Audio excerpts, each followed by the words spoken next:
वडिलांच्या बाबतीत मुलाचा जीवन प्रवास। वडिलांचे महत्त्व शब्दांत मांडणे कठीण असते। शांतपणे ऐका, स्वामी काय सांगत आहेत। लहानपणी वडील म्हणजे फक्त शिस्त वाटायची। हे करू नकोस, ते विसरू नकोस, एवढंच त्यांचं अस्तित्व जाणवायचं। आईच्या मायेपुढे वडिलांची शांत नजर नेहमीच कठोर भासायची।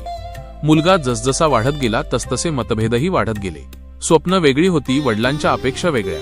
कधी राग, कधी अबोला। घरात 2 पिढ्यांमधील अंतर रोज थोडं थोडं वाढत होतं। एक दिवस मुलगा शहरात नोकरीसाठी गेला। स्वतःच्या पायावर उभा राहिला, अपयश अनुभवलं, संघर्ष केला।